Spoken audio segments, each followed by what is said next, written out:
أما بعد فإن خير الحديث كتاب الله وخير الهدي هدي محمد صلى الله عليه وسلم وشر الأمور محدثاتها وكل محدثة بدعة وكل بدعة ضلالة وكل ضلالة في النار. أعوذ بالله من الشيطان الرجيم. وما أرسلناك إلا رحمة للعالمين.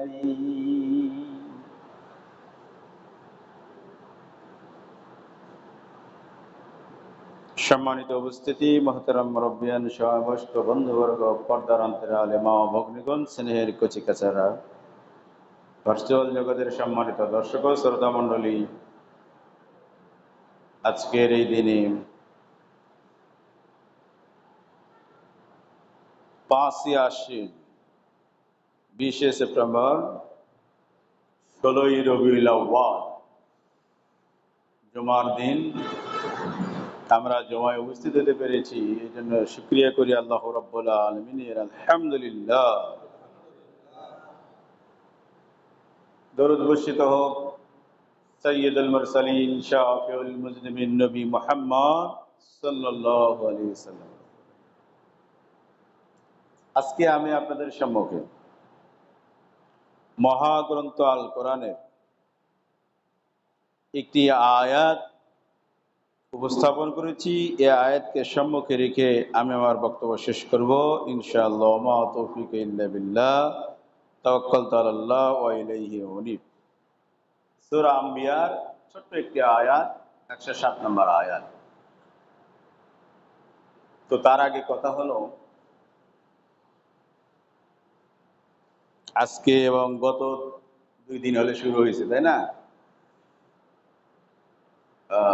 রোদের প্রখরতা খুবই বেশি, বিদ্যুৎও থাকতেছে না। আমাদের ভাষায় বলি জনজীবন অতিষ্ঠ হয়ে গেছে, তাই বলি আমরা, তাই না? তারপরে আলহামদুলিল্লাহ আমাদের দেশে এখনো মরুভূমির মতো যেরকম দুর্ভিক্ষ হয়, মানে দুর্ভিক্ষ দেখা যায় অনাবৃষ্টির কারণে, ওই রকম এখনো হয় নাই, তাই না? সেই জন্য আর একবার শুকরিয়া করেন আলহামদুলিল্লাহ। আমাদের দেশ ফিলিস্তিনের মতো যুদ্ধ বিধ্বস্ত দেশ নয়, সেই জন্য আবার বলেন আলহামদুলিল্লাহ। রাসূল সাল্লাল্লাহু আলাইহি সাল্লাম বলছেন, শীত এবং গরম মিন ফাইয়ে জাহান্নাম, এটা হলো জাহান্নামের নিঃশ্বাস, তাই না? জাহান্নামের যে শাস্তি হবে, কেমন জাহান্নাম তার একটু নমুনা এটা, অতি শীত অতি গরম। সেই জন্য সব মিলিয়ে আমাদেরকে ধৈর্য ধারণ করতে হবে। তা আসুন আজকে যে আয়াতটি উপস্থাপন করেছি, আল্লাহ বলছেন নবী মুহাম্মদ সাল্লাল্লাহু আলাইহি সাল্লামকে লক্ষ্য করে। নাম কি? মুহাম্মদ সাল্লাল্লাহু আলাইহি সাল্লাম। রবিউল আউয়াল মাস, আল্লাহ নবী এই মাসে জন্মগ্রহণ করেছেন। যদিও আমরা জন্ম দিবস পালন করব না বা ইসলামে এটা স্বীকৃত নয়, তারপরেও দেখা যায় যে আরবি প্রবাদ আছে, যা আল ইনসানু হারিসুম বিমা মুনিয়া, মানুষকে যেটা করতে বাধা দেওয়া হয় মানুষ সেটার আগ্রহী হয়ে পড়ে, বা এটা কি আছে দেখি। মানুষকে যেটা কি করা হয়, নিষেধ করা হয়, সেটাই আরো কি হয়, আগ্রহ করে মানুষ বেশি, যে এইটা কি আছে দেখি।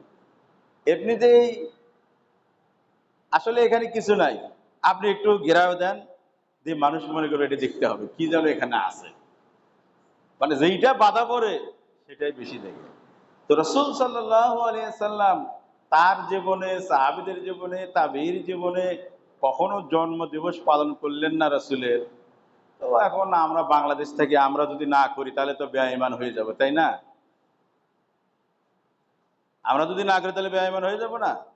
তো জাস্ট কথাটা এরকম যে, ওস্তাদ আপনি ডাব গাছে উঠতে বলেছেন, প্রথমটা অমান্য করলাম, কাটতে বলেছেন, এটাও অমান্য করলাম। শেষে খাইতে বলতেছেন, যদি না খায় এত বেদবি তো করা যায় না। বুঝতে পারছেন? তো রাসূল সাল্লাল্লাহু আলাইহি সাল্লাম এত কথা বললো, একটাও মানলেন না, আর যেটা বলে নাই সেটাই মানলেন।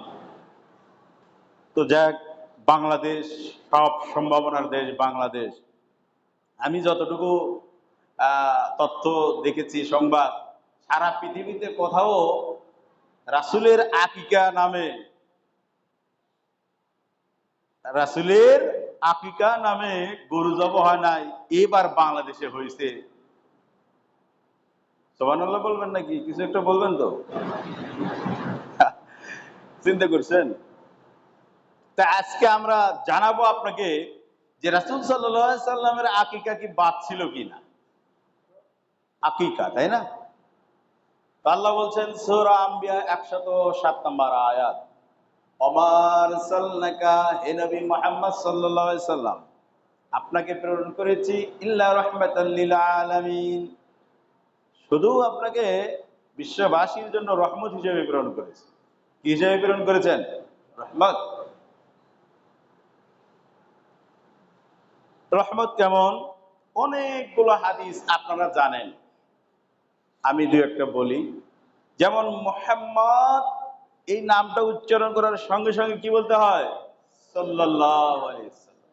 এইটা মানে কি? এটার অর্থ হলো আল্লাহর নবীর উপর যদি কেউ একবার দরুদ পড়ে, তার উপর কয়বার হবে?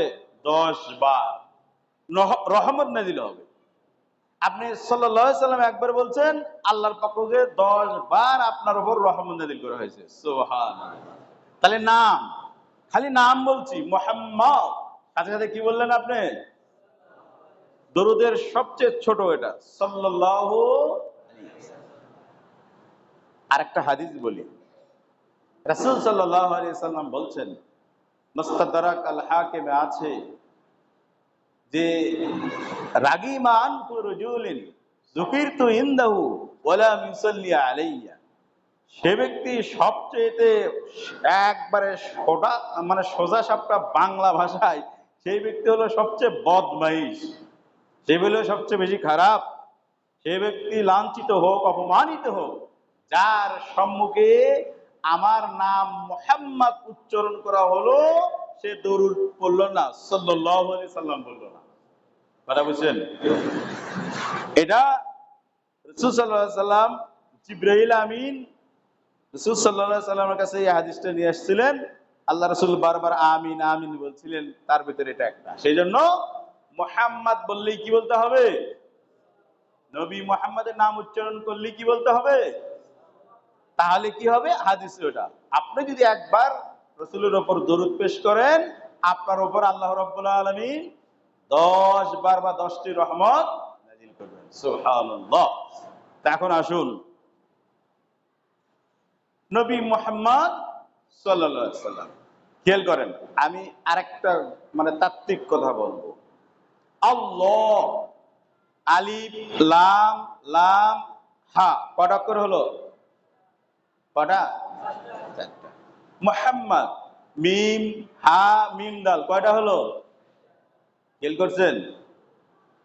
আচ্ছা, আল্লাহু, এই আল্লাহর মাঝখানে একটা কাটা আছে, 3 কাটাওয়ালা, সেটাকে আরবিতে বলা হয় তাসদীদ, বাংলা বলা হয় দ্বিত্ব বা ডবল উচ্চারণ, যেটাতে করা হয়। ঠিক মাঝামাঝি আছে, আল্লাহু আছে কি নাই? খেয়াল করছেন? আবার মুহাম্মদ ঠিক মাঝামাঝি আছে কি নাই? সুবহানাল্লাহ বলেন। মানে তাত্ত্বিক গবেষণা করে। আরেকজন বলছেন, আরো অন্য গবেষকরা, আল্লাহ শব্দ লিখতে এখানে কোনো নোক্তার প্রয়োজন নাই। নোক্তা নোক্তা নোক্তার সহজ বাংলা হলো স্পট, চিহ্ন, তাই না? অথবা আরো যদি বেশি করে বলি কালিমা, যে এই আল্লাহ শব্দে কোনো নোক্তা নাই। মুহাম্মদ শব্দে নোক্তা আছে? কথা বলেন, আছে? তো যারা শব্দ বিশ্লেষণ করেন, তারা এক ক্ষেত্রে বলছেন আল্লাহ পাঠাইছেন সর্বশেষ নবী মুহাম্মদ সাল্লাল্লাহু আলাইহি সাল্লামকে, তিনি এতটাই মাসুম, এতটাই নিষ্পাপ, এতটাই দুনিয়াবাসীর জন্য রহমত স্বরূপ, যে ওখানে কোনো নোক্তাই লাগে নাই। সুবহানাল্লাহ বলেন। ইয়াকুব একটা নবীর নাম, তাই না? নোক্তা আছে না নাই? আছে। এগুলো হলো তাত্ত্বিক গবেষণার কথা, মানে হাদিস কোরআন বাদ দিয়ে এমনিতেই বিশ্লেষণমূলক কথা। তারপরে আসেন এভাবে আরো আরো অন্য অন্য নবীর নাম পাইবেন, নোক্তা ছাড়াও আছে, নোক্তা আলো আছে, নামের কোনো আসলে কাজ নাই, তারপরেও কিছু কথা থেকে যায়, তাই বলার। আসুন, মুহাম্মদ সাল্লাল্লাহু আলাইহি সাল্লাম সম্পর্কে মহাগ্রন্থ আল কোরআনে একটা সূরা নাযিল করা হয়েছে। সূরার নাম কি? সূরা মুহাম্মদ। সূরার নামটা কি? একটা হাদিস দিয়ে শুরু করি। রাসূল সাল্লাল্লাহু আলাইহি সাল্লাম বলছেন, যে ব্যক্তি তার পূর্বের নবীর উপর ঈমান আনয়ন করছে, অতঃপর আমানা বি, আমার উপর ঈমান আনয়ন করছে নবী মুহাম্মদ সাল্লাল্লাহু আলাইহি সাল্লামের উপর, তার জন্য দুইটা সওয়াব। সুবহানাল্লাহ। আরেকটা হাদিসে রাসূল সাল্লাল্লাহু আলাইহি সাল্লাম বলছেন, আল ইসলামু ইয়াহদিমু মা কানা ক্বাবলাহু, যে ব্যক্তি ইসলাম গ্রহণ করছে, ইসলাম গ্রহণ করা মানে কি? নবী মুহাম্মদ সাল্লাল্লাহু আলাইহি সাল্লামকে মেনে নেওয়া, তার জীবনের সব গুনাহ মাফ হয়ে যাবে। ইসলাম গ্রহণের অর্থ আমরা বলি কালেমা শাহাদাত বলি না, আশহাদু আল্লা ইলাহা ইল্লাল্লাহ ওয়া আশহাদু আন্না মুহাম্মাদার রাসূলুল্লাহ। সহজ কথা, ছোট কথাই। তো আরবের কাফেররা, আবু জেহেল, উতবা, সাইবা, যারা নবী মুহাম্মদ সাল্লাল্লাহু আলাইহি সাল্লামকে সবচেয়ে বেশি কষ্ট দিছে, তারা কিন্তু লা ইলাহা ইল্লাল্লাহ মানত, যে আল্লাহ ছাড়া কোনো মাবুদ নেই, এটা ঠিক আছে, এগুলো সব ঠিক আছে, কিন্তু আমাদের আল্লাহ পর্যন্ত পৌঁছাতে গেলে কিছু মাধ্যম লাগবে, তাই তারা পুজো করত। আর নবী মুহাম্মদকে মানতো না, আল্লাহকে মানতো। আল্লাহ আছে, ঠিক আছে, সব ঠিক আছে, কাকে মানতো না? নবী মুহাম্মদ।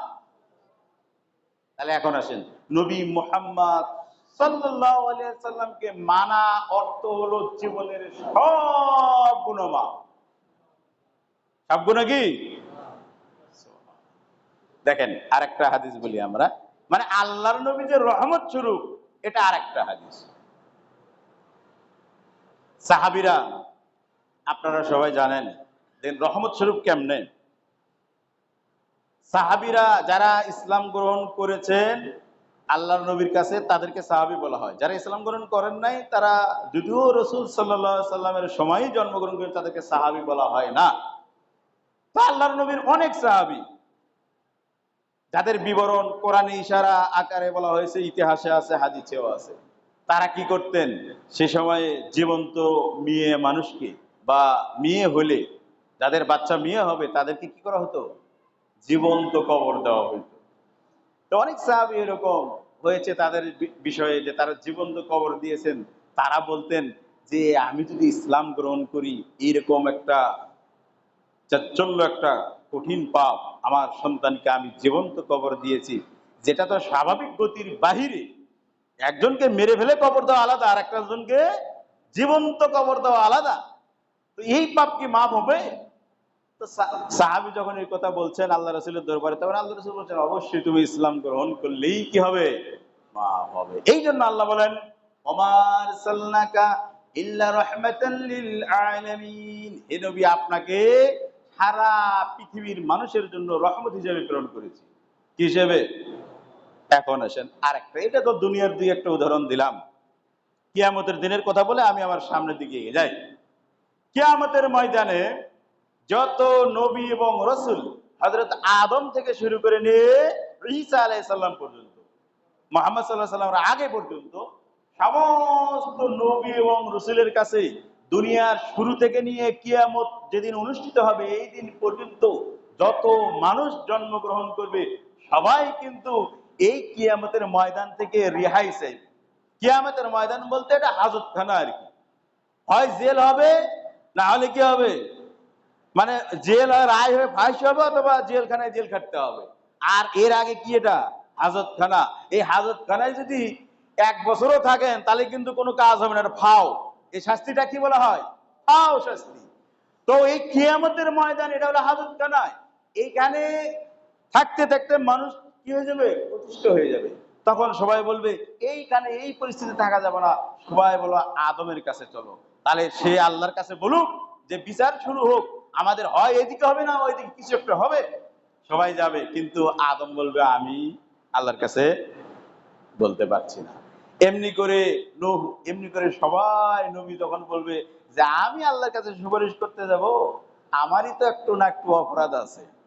ওই যে নূহ আলাইহিস সালামের অপরাধ, ছেলেরে ডেকেছিলেন যে নৌকায় চলে আসো, তাই না?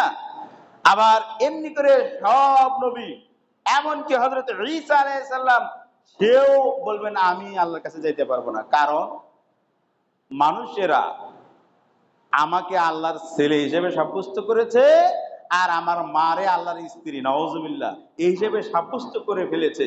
এগুলো যদি আল্লাহ ধরে বসেন তখন তো আমার সমস্যা হয়ে যাবে। অতএব আমি পারবো না। সবাই কোথায় যাবে? নবী মুহাম্মদ। তাহলে আল্লাহর নবী এই দুনিয়ার জন্য রহমত, যেমন পরকালের জন্য কি রহমত। এখন আসেন আল্লাহর নবীর জন্ম তারিখ আমরা আজকে বলবো, যেহেতু মিলাদ বলা হচ্ছে, মিলাদুন নবী, নবীর জন্ম বৃত্তান্ত। আসলে কি জন্ম তারিখ দিয়ে যদি আল্লাহর নবীর জন্ম পালন করা হইতো, তাহলে সর্বপ্রথম আল্লাহর নবী নিজেই পালন করতেন। তারপরে কারা পালন করতো? সাহাবীরা। সাহাবীরা পালন করার পরে কারা পালন করতো? তাবিঈরা। কিন্তু এখানে তো কেউ পালন করেন নাই। একটু আগে যদি দেখেন, এই জন্ম মৃত্যু তারিখ এগুলো পালন করা হচ্ছে নাসারা, ইহুদি, খ্রিস্টানদের সভ্যতা, তারা এগুলো করে। ইসলামে কিন্তু এই জন্ম মৃত্যুকের কোনো বার্ষিকী কোনো কিছু নাই, কিছুই নাই। যদি থাকতো, ইসলামের সবচেয়ে বড় অনুষ্ঠান ঈদুল আজহা, এটা কি জন্মদিন লক্ষ্য করে হয়? জন্মদিন লক্ষ্য করে হয়েছে? এটা একটা বিশাল একটা আত্মত্যাগের মাস, সেখানে একটা কিন্তু অনুষ্ঠানকে লক্ষ্য করে হয়েছে। ইসমাইল আলাইহিস সালামকে ইব্রাহিম কুরবানি দিতে যাচ্ছিলেন, তাহলে বোঝা গেল এখানে নাই। এখন আপনার কথা হলো, না থাকলেও হয়েছে কি, আমি করব। এই জন্য আগে বললাম, যেইটা আছে সেইটা করেন না, আর যেইটা নাই সেটা নিয়ে আপনার দাপাদাপি করেন, ছুটাছুটি করেন, পাড়াপাড়ি করেন। এর মানে হলো কি? এর মানে হলো শয়তান আপনাকে পুরোই প্যাকেট করে ফেলাইছে, যে ওইটা করতে হবে না, এটা করো। আসুন, ঐতিহাসিক ভাবে রাসূলুল্লাহ সাল্লাল্লাহু আলাইহি সাল্লাম জন্মগ্রহণ করেছেন যেই তারিখে, সেইটা মূলত ইতিহাস চর্চা করলে দেখা যায় 12ই রবিউল আউয়াল নয়, সেটা হলো 9 তারিখ রবিউল আউয়াল মাসের। কয় তারিখ? 9 তারিখ। আসলে 9 বলতে 10 তারিখ, 9 আর 10 এইটা, 12 কোনো মতেই হয় না। তো এখানে একটা সুন্দর একটা সমীকরণ আছে, সেটা হলো আরবি ভাষাতে বলা হয় সেন্তাই আশারা মিন রবিউল আউয়াল, বা সেন্তাই শাহরা মিন রবিউল আউয়াল।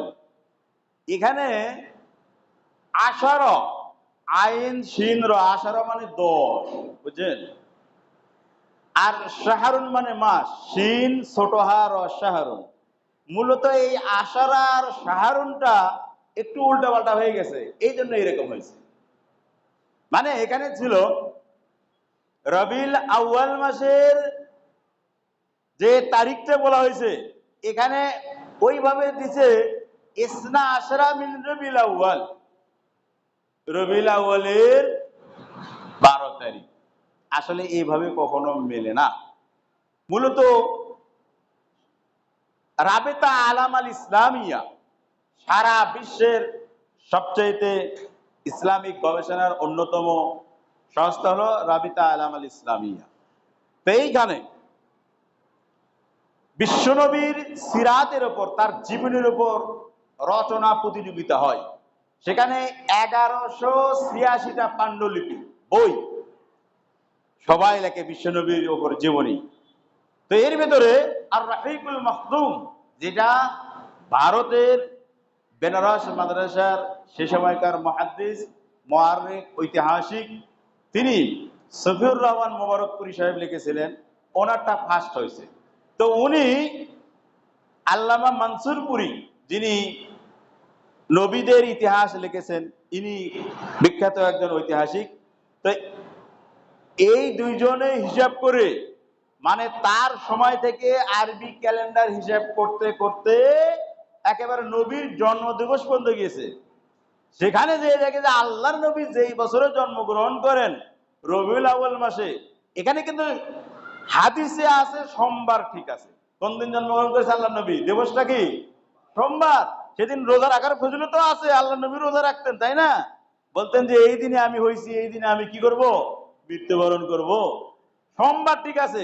কিন্তু দেখতে দেখতে ওই মাস হিসেব করতে যায়, দেখে যে 12 তারিখ সোমবার পড়ে না, সেটা হলো 9 তারিখ পড়ে। তাহলে এখন কথা হলো, আল্লাহর নবী হাদিসে বলতে পারলেন সোমবার আমি জন্মগ্রহণ করছি, তাহলে অবশ্যই তারিখ তো বলতে পারতেন।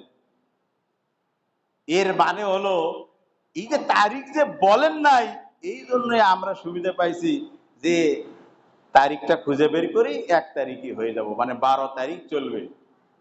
এখন আসুন, আল্লাহ নবী মুহাম্মদ সাল্লাল্লাহু আলাইহি সাল্লাম,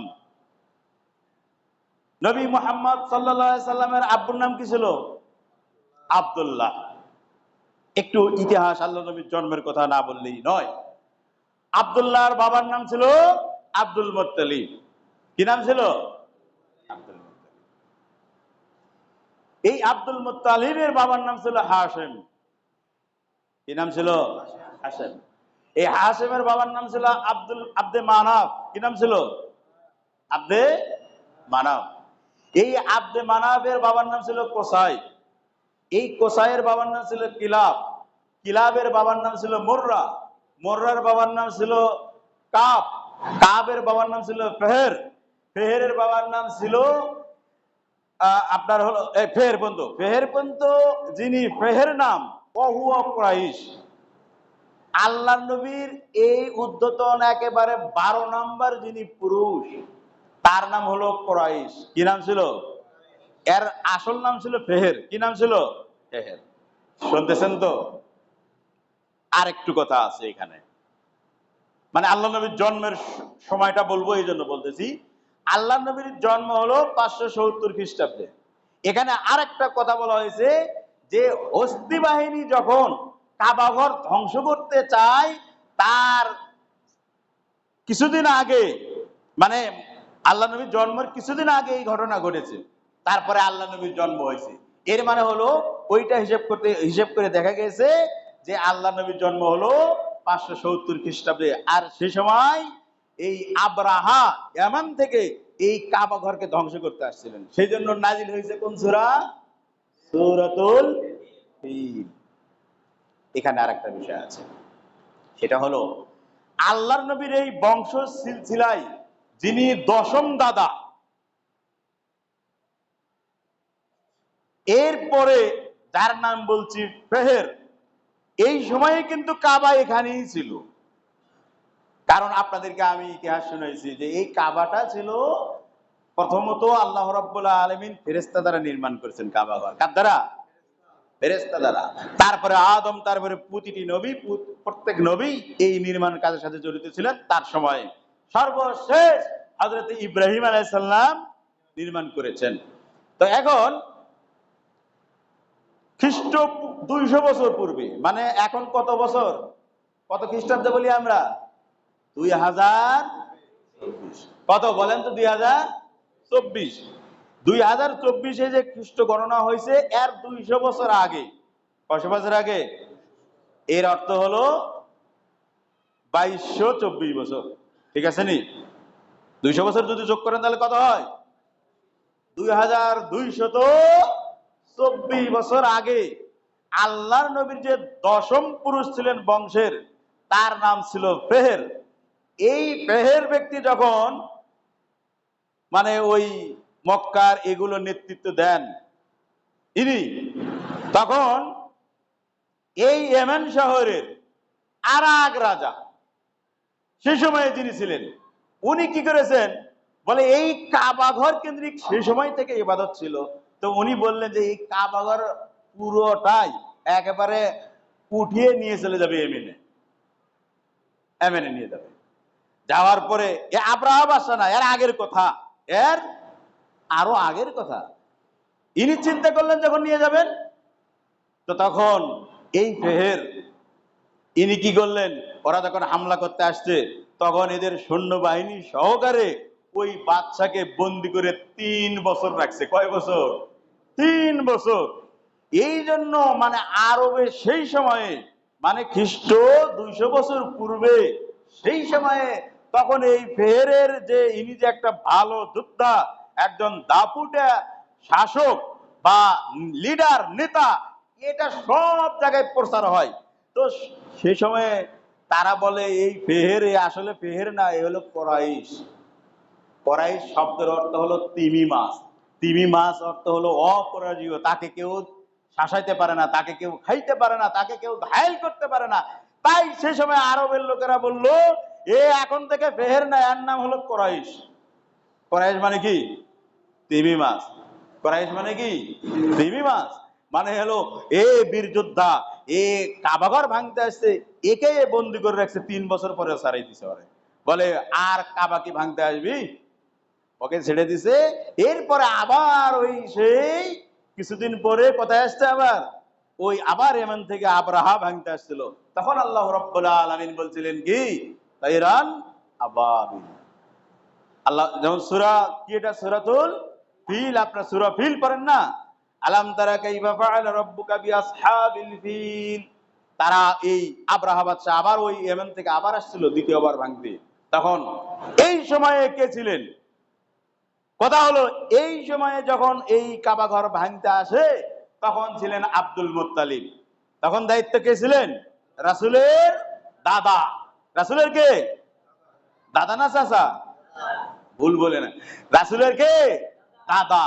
আগের দাদা ঠেকাইছে, 3 বছরে বন্দি করে রাখছিল, আর মানে পূর্বের এক বংশে, তাই না? আর এই যে সামনের যে দাদা আব্দুল মুত্তালিব, ইনি কি করছেন?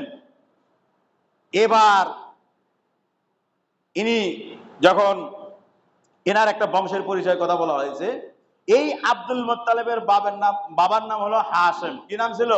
হাশেম। আর একটা সূরা আছে মহাগ্রন্থ আল কোরআনে, সূরা কুরাইশ। কি নাম? আছে না নাই?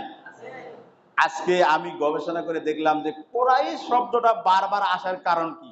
এখানে দেখছেন সূরা ফিল, এখানে কাবা ধ্বংসের কথা বলা হয়েছে, আবার কোরাইশ নামে এই সূরায় আসার কারণটা কি? আসার কারণ আমার গবেষণায় যতটুকু বোঝা হলো সেটা হলো যে এই কাবা ঘর ভাঙতে আসছিল, সেই ঘরকে রক্ষা যিনি করেছেন তার নাম কোরাইশ, তাই আল্লাহ তার নামে একটা সূরা নাযিল করেছে।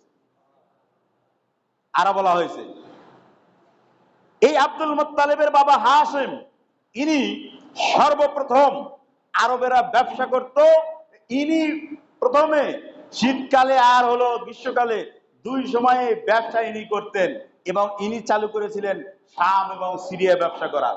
তো এই ব্যবসার ক্ষেত্রে তিনি যখন ব্যবসার মালামাল নিয়ে যাচ্ছেন, এই মক্কা থেকে মদিনা দিয়ে যাইতেন। তো মদিনা দিয়ে যাওয়ার পথে আব্দুল মুত্তালিবের বাবা মানে কি রাসূলের দাদার বাবা হাশেম, তিনি মদিনায় বিবাহ করেন। এক সময় কোথায় বিবাহ করেন? মদিনায়। ওখানে ব্যবসার বিরতি দেন, বিবাহ করেন। যাই হোক, বিবাহ করার পরে ওইখান থেকে উনি ইয়ামানে চলে যান। যাওয়ার পরে হাশেম এক সময় মারা যান, আর ফিরে আসেন না। এই যে বিবাহ করেছেন, এইখানে তার একজন পুত্র সন্তান জন্মগ্রহণ করে। সেখানে হাশেমের এই পুত্র সন্তান যখন জন্মগ্রহণ করে, এর নাম ছিল সাইবা। কি ছিল? সাইবা। ইনি যখন জন্মগ্রহণ করেন, এই আব্দুল মুত্তালিব যার নাম, আসলে এনার নাম ছিল সাইবা। ইনি আসলে মদিনার লোক, মানে মার বাড়ি কোথায়? মদিনায়। হাশেম বিবাহ করেছিলেন। তো এই আব্দুল মুত্তালিবের চাচা ছিলেন মুত্তালিব, আর এক চাচার নাম কি ছিল? মুত্তালিব। তো এই তিনি ছিলেন, আপনারা হয়তো একটু এলোমেলো হচ্ছে, মানে ইতিহাস তো ভালো করে শোনেন আর কি। তো এই হাশেমের যে ওই যে পুত্র সাইবা, তো এই আব্দুল মুত্তালিব নাই, এই মুত্তালিব ওনাকে নিয়ে আসেন, যার নাম এখন আব্দুল মুত্তালিব। ওনার চাচা ভাতিজাকে নিয়ে আসে। নিয়ে আসার পরে যখন মদিনা থেকে মক্কায় নিয়ে আসে, সব লোকে বলে যে এটা হলো আব্দুল মুত্তালিব। এই মূলত আব্দুল মুত্তালিবের নাম ছিল সাইবা। সবাই বলে যে এটা আব্দ মানে কি দাস, বলে মুত্তালিব এটা দাস কিনে নিয়েছে। পরে সবাই জানতে পারলে এটা আসলে দাস না, এটা হলো হাশেম বিবাহ করেছিলেন মদিনায়, সেই পক্ষের সন্তান। তিনি হলেন আব্দুল মুত্তালিব। পরবর্তীতে এই আব্দুল মুত্তালিবের সময়ে কাবা ঘর ভাঙতে আসছিল কে? আব্রাহা বাদশা, তাই না? তখন আব্দুল মুত্তালিব তার পূর্বপুরুষ ওই ফেহেরের মতো বন্দি তাকে করতে পারে না, এরকম সামর্থ্য তার ছিল না। সে কিন্তু কি করেছিল, প্রথমত কাবা ঘর এমন একটা ঘর তাদের কাছে পূজনীয় ছিল, সেই ঘর ধরে তারা সবসময় আরাধনা, দোয়া, দরুদ, ইবাদত, বন্দেগী সব করত। এই আব্দুল মুত্তালিব বলছে যে এখন তো আমার সন্তান নাই, কাবা ঘর ধরে দোয়া করছে, আল্লাহ তুমি যদি আমার সন্তান দাও 10 জন, তাহলে আমি একটা সন্তানকে তোমার এই কাবা ঘরের মানে উৎসর্গ করে দেব, জব করে দেব। তো আল্লাহ রাব্বুল আলামিন এই আব্দুল মুত্তালিবকে 10টা সন্তান দিয়েছেন। কয়টা দিয়েছেন? 10 জন। তো 10 জন যখন দিয়েছেন, রাসূল সাল্লাল্লাহু আলাইহি ওয়াসাল্লাম বাবার নাম কি? আব্দুল্লাহ, ইনি সবচেয়ে ছোট, তাই না? আবার আবু তালেব, তাই না? আবার আব্বাস, আবার আরেক চাচা যার নামে সূরা নাজিল হয়েছে তার নাম কি? আবু লাহাব, তাই না? এই 10 জন সন্তান যখন দিয়েছেন, আর 10 জন সন্তান ছিলেন, 6 জন ছিল মেয়ে, মানে ছেলে 10 জন, মেয়ে হলেন 6 জন। এই হলো আব্দুল মুত্তালিবের বংশ। মোটামুটি কয়জন হলো? আবার বলেন কয়জন? একজনেরই 16 জন। খেয়াল করছেন? আর আপনি তো 4-5 জন মিলে 10-12 জন, সবাই মিলে বংশ মিলে 16 জন ছেলে মিলে থাকে, তাই কি না? তো যাক, আগে এরকম হইতো অনেকের 20 জন, তাই না? এই 10 জনের ভিতরে এখন আব্দুল মুত্তালিব যেহেতু আল্লাহর কাছে মানত করেছে যে এই কাবা ঘর, তখন ইনি বললেন আমার একটা সন্তানকে কুরবানি দিতে হবে। তখন যতবার 10 জন সন্তানের ওই নাম লিখে বা সিস্টেম করে তীরে লিখে যখনই উঠায়, তখন খালি আব্দুল্লাহর নাম ওঠে। কার নাম ওঠে? আব্দুল্লাহর নাম ওঠে। তখন যেটা ইতিহাস পড়ে জানা যায়, তিনি নিজেও আব্দুল্লাহরে জবাই দিতে চান না, আর মানুষে বলে না, মানুষ জব করে যাব না, এখানে এটা করা যাবে না। তো আর একজন, যিনি একজন মহিলা গণক আর কি সেই সময়কার, সে বলল আব্দুল মুত্তালিব তুমি এরকম সিদ্ধান্ত নিয়ে না, এরকম সিদ্ধান্ত নিলে আল্লাহর পক্ষ থেকে তোমার উপর কি করবো, শাস্তি হবে, গজব হইবে। অতএব তোমার সিদ্ধান্ত হলো তুমি একটা কাজ করো, তুমি 10টা করে উটের নাম লেখো, উটের নাম লিখে আর আব্দুল্লাহর নাম লেখো, তারপরে ওগুলো দিয়ে লটারি করো। মানে এদের কাজ এগুলো সেই সময় ছিল। তারপরে দেখেন যে এভাবে লটারি একটা একটা করে উঠাইতে থাকেন। তো উঠাইতে উঠাইতে সব খালি উটের নাম আসে। আস্তে আস্তে একেবারে দেখা গেল 10, 10, 10, 10-এ 100। কয়টা আছে? 100টা উটের নাম। তো শেষে আসে আব্দুল্লাহর নাম। তখন উনি বললেন যে তুমি 100টা উট জবাই করো, যেহেতু আব্দুল্লাহকে জবাই করতে চাইছিলে, অতএব আর কোনো সমস্যা হবে না, তুমি যা মানত করেছো এটা গৃহীত হয়ে যাবে। তাই আব্দুল মুত্তালিব ওই সময়ে আব্দুল্লাহর নামে 100 উট কি করে দেন? জবাই করে দেন, কুরবান করে দেন। এটা কার নামে দিয়েছিলেন? রাসূলের বাবার নামে। কার নামে দিয়েছিলেন? রাসূলের বাবার নামে। এখন আসুন, আমাদের দেশে তো আমরা রাসূলের নামে কুরবানি দিয়ে ফেলেছি। আকিকা কি করছি আমরা? আকিকা করেছি। রাসূল সাল্লাল্লাহু আলাইহি সাল্লামের প্রিয় 2 জন নাতি, একজন কি হাসান আর একজনের নাম কি হুসাইন। তাদের জন্য আল্লাহর নবী নিজেই দুম্বা কুরবানি দিলেন, তাই না? আবার উম্মতের জন্য বলে দিলেন যে ছেলে হলে কয়টা দিতে হবে? কয়টা? মেয়ে হইলে কয়টা? একটা কোরবানি দিতে হবে। গরু, উট, দুম্বা না কি দিতে হবে আল্লাহ রাসূল বলে নাই? এটা বলছেন কি আমলা হাইনে দুম্বা কি বলে, দুম্বা বা ছাগল, ছাগল জাতীয় আর কি, তাই না? ছাগল। কিন্তু এখানে তো সেই সময়ে গরু ছিল কি ছিল না, উট ছিল কি ছিল না, ছিল না। তা আল্লাহ নবী তো এটাই বলতে পারতেন, এটা তো বলেন নাই। এর মানে হলো আল্লাহ নবী যেটা বিধান আছে সেটাই বলেছেন, এর বাইরে না। সেই জন্য দেখা যায় আল্লাহ নবী তো গরু কুরবানি দেন নাই। কি কুরবানি বলতেছি, ওই যে আকিকা দেন নাই। আল্লাহ নবী যদি বলতেন যে আকিকা একটা গরু দিলেও হবে, 2টা ছাগলের দরকার নাই, বল বল মানে বলতে যদি চাইতেন বা বিধান যদি ওটাই হতো, তাহলে আল্লাহ নবী ওটাই বলতেন। ওটা কিন্তু আল্লাহ নবী বলেন নাই, করেন নাই, কাউকে নির্দেশনা দেন নাই। সেজন্য আকিকা যদি কাজ করেন, বিষয়টা হলো ইসলামে যদি অনুমোদন থাকে তাহলে সব হবে, আর যদি অনুমোদন না থাকে তাহলে কি হবে? পাপ হবে নিশ্চিত। সেজন্য আল্লাহ রাব্বুল আলামিন বলেন, ওমা আরসালনাকা ইল্লা রাহমাতাল লিল আলামিন, হে নবী মুহাম্মদ সাল্লাল্লাহু আলাইহি সাল্লাম, আপনাকে সারা পৃথিবীর জন্য রহমত হিসেবে আমি প্রেরণ করেছি। কি হিসেবে প্রেরণ করেছেন? রহমত হিসেবে প্রেরণ করেছেন। আসুন এবার আল্লাহর নবী যখন জন্মগ্রহণ করেন, সেই আনন্দে আমরা আগেই বলেছিলাম, আব্দুল্লাহ তো আগেই মারা গিয়েছেন, তার বাবা, ঠিক আছে না, বাবা আগেই মারা গিয়েছেন। তারপরে নবী মুহাম্মদ সাল্লাল্লাহু আলাইহি সাল্লামের জন্মগ্রহণ করার পরে সব চাইতে বেশি খুশি হয় আবুল আহাব, তার চাচা।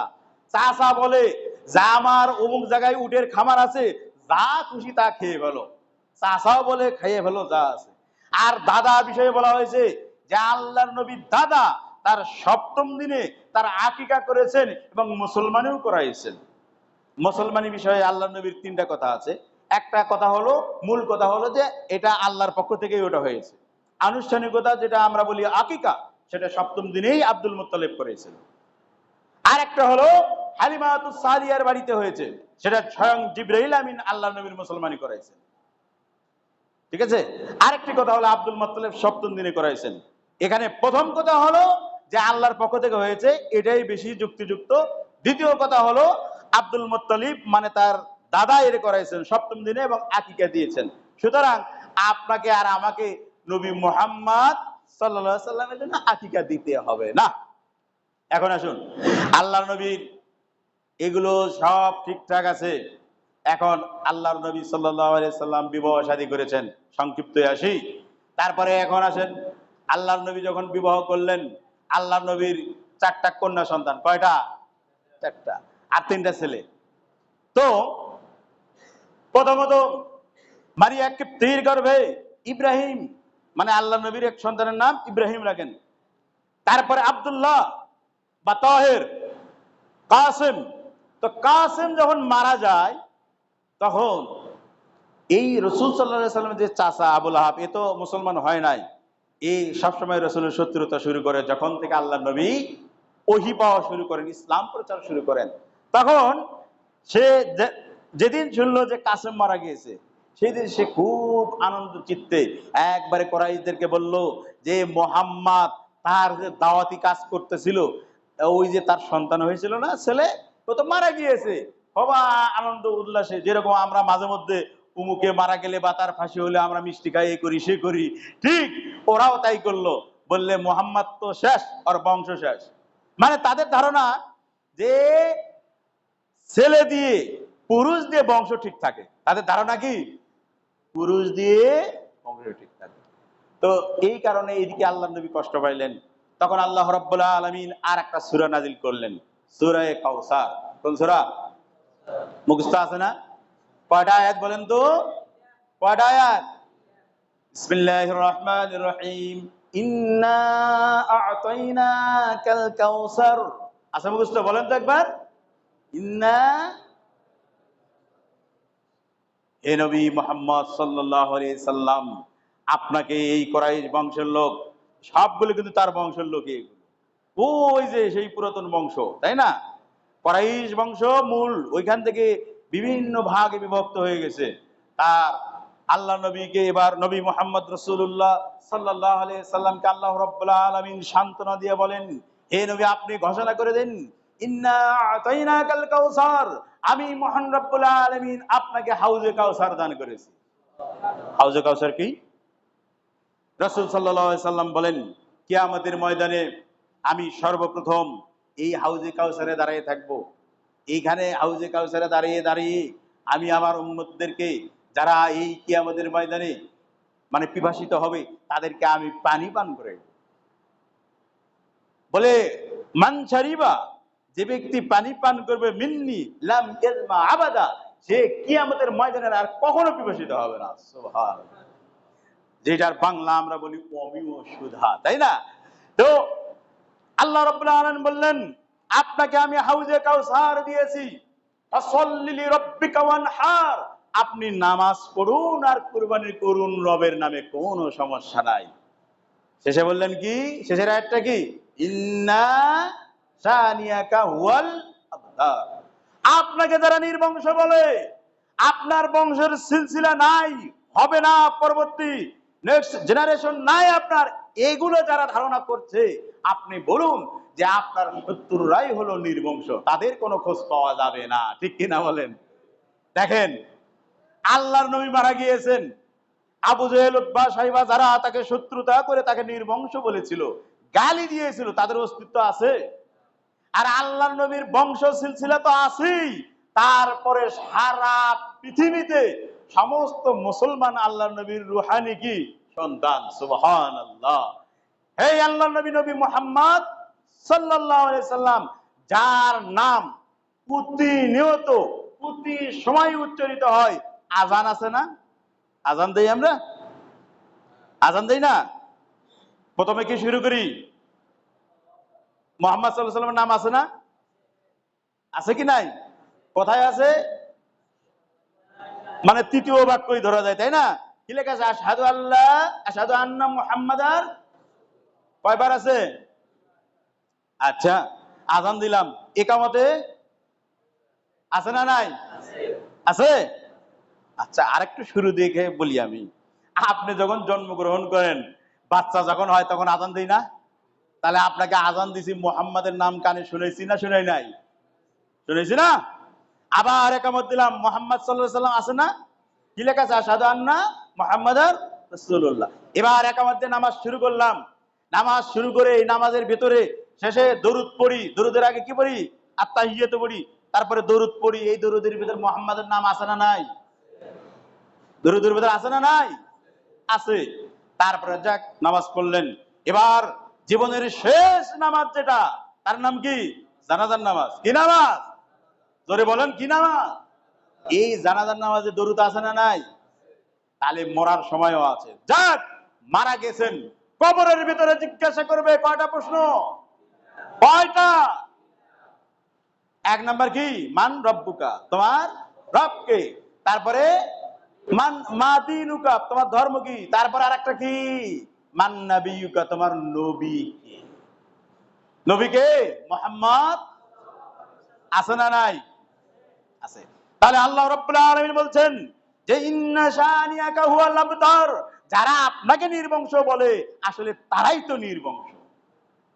দেখেন, ওদের নাম কোথাও আছে? আছে কোথাও?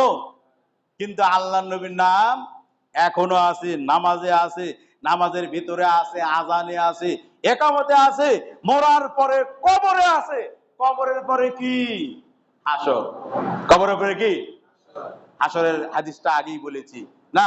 সমস্ত নবীর কাছে যখন মানুষে যাবে, কেউ পারবে না, শেষে যাবে কার কাছে? নবী মুহাম্মদ সাল্লাল্লাহু আলাইহি সাল্লাম কাছে।